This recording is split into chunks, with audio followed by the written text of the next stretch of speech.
As I do every year, I sent out my 2025 end-of-year survey, and now it is time to review the data. Thank you to the hundreds of you that took the time to participate and settle in for lots of charts. Let's start with the events, where for the second year in a row, the Care event wins the favorite event. This was likely due to the combination of the Eco Sanctums getting upgrades and the minigame being quite popular, so it comes as no surprise. The runner-ups almost fall in a three-way tie for second, with the Winter event barely squeezing out the Halloween and Anniversary events. Potentially there is some recency bias there, but there were plenty of solid reports to be had in the Winter event that made it quite lucrative. As for the least favorite event, we have none other than the St. Patrick's Day event taking that crown, with the Fellowship event, which has the exact same minigame, coming in second. Ignoring some of the outlier events, the Idle minigame has been rated pretty poorly for years now. It's been completely unchanged for the past 6 years, with us experiencing it over 10 times. It's time-intensive and tedious, so I completely understand why St. Pat's and Fellowship didn't make the cut. It's also why the Idle minigame was voted as the worst minigame by a complete landslide, taking over 40% of the vote.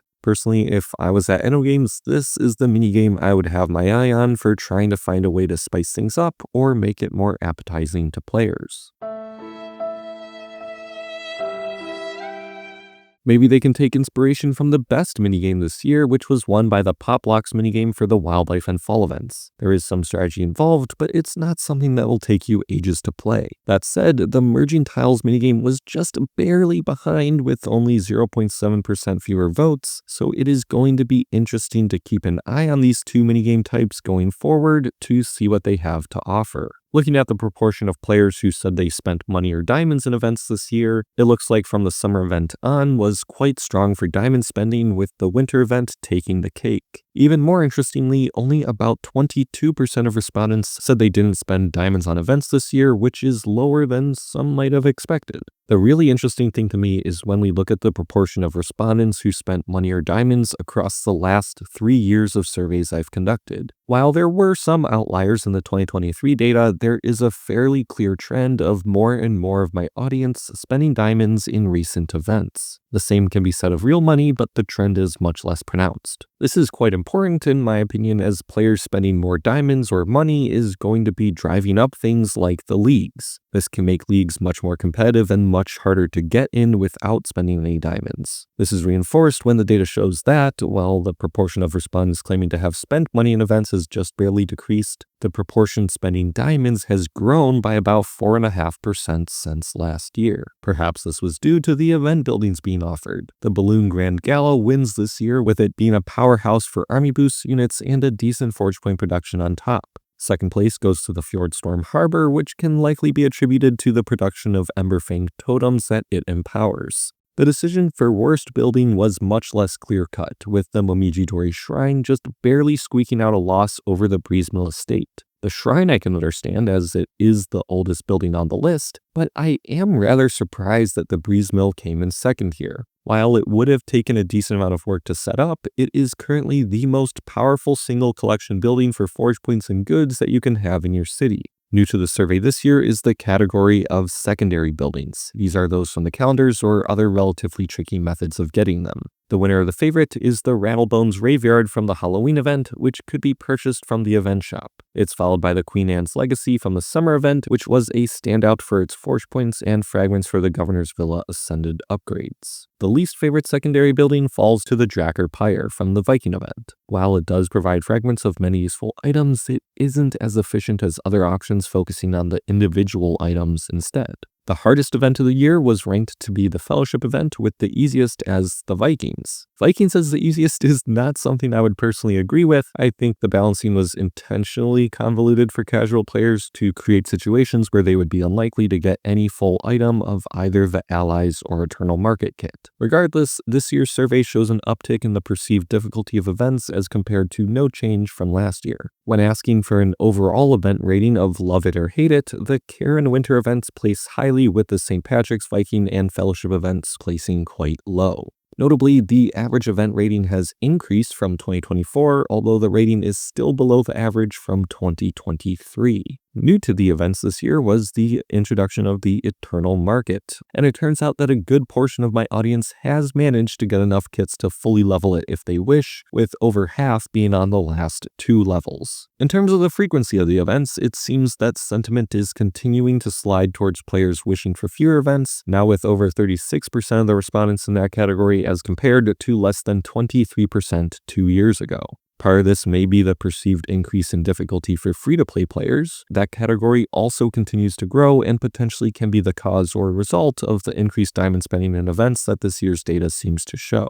Looking at the optional responses that many of you took the time to write, thank you. I think one of the biggest takeaways with the events this year is the fact that there is a large amount of stagnation with the minigames. This is actually the first year in as long as I can remember where we have only had 5 unique minigames. The greater variation of minigames we saw in previous years, the board game Choose One of 3, Archaeology, Bakery, or the now infamous card game, just to name a few, brought a lot more diversity to the events and made each feel more distinct. We have, of course, seen 2 event prototypes for potential minigames, but those have yet to materialize. The other important takeaway that I got from the responses is that events have a buildings problem. It's not even necessarily about the quality of the buildings, but there was a lot of discourse around the quantity of event buildings being too significant, with it necessitating a high turnover in your city or a bloated inventory of stuff that just doesn't get placed. All in all, it should be an interesting 2026 for events. Hopefully we may see one of the minigame prototypes transformed into a full event, or maybe some new mechanics or balancing to make events, even if they have the same minigame, feel like they have unique identities.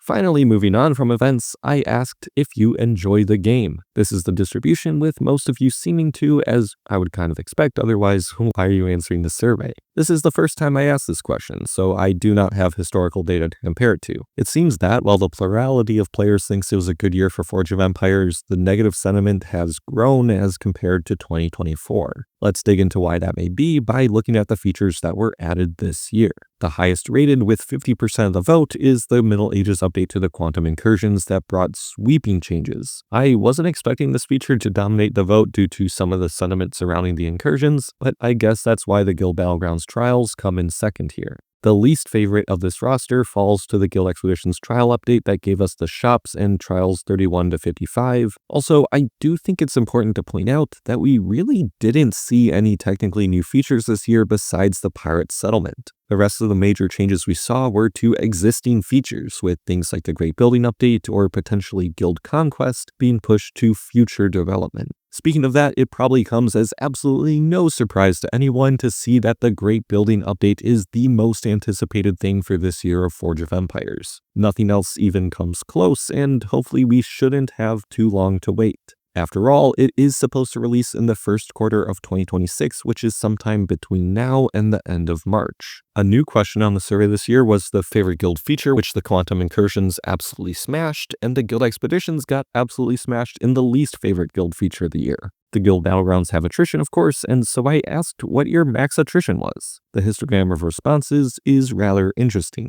Nearly 30% of respondents claim to be able to hit the max attrition at Trial 1 of 41,000% army boosts, with there being a steady buildup of army boosts to that point. If you want an alternate view of it, here is a cumulative distribution of how the more individual data points look.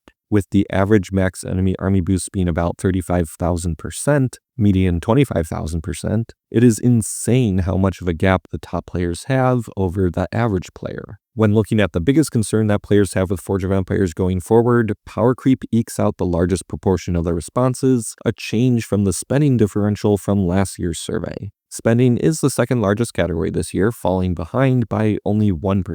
Of the responses in the other category, it seems that the most common response was that time commitment is a concern, whether for events, features, or the game in general. On that note, it is pretty interesting this year to take a look at how many worlds people are actively playing. This shows the whole distribution, and it's pretty clear that most are sticking with a very small number of worlds. The average number of worlds per respondent is 2.8.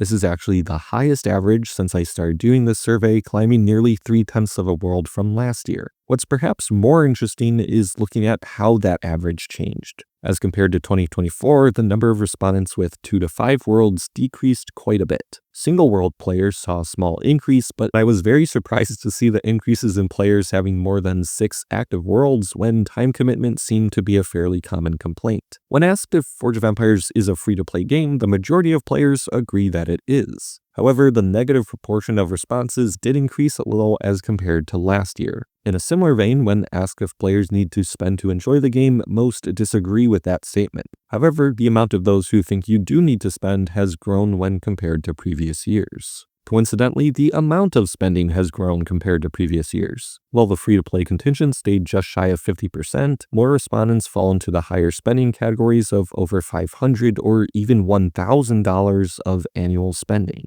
Despite this, more players have reported spending less than they did in 2024, so make of all of that what you will. Regardless, I am excited to see what 2026 will bring for the game. Last year I mentioned that we might get the Great Building update, and maybe we will actually see it implemented in the next few months. Whatever happens, I'll be sure to keep you updated. If you want to analyze the survey data for yourself, I've linked a spreadsheet of all the responses, minus the optional free response questions, in the description. You'll also see the link to my Discord server. If you want to chat about the game with fellow players, you're always welcome to join. Sorry this video was a little bit late in coming out, but I do hope you have a great 2026, and as always, I'll see you all next time.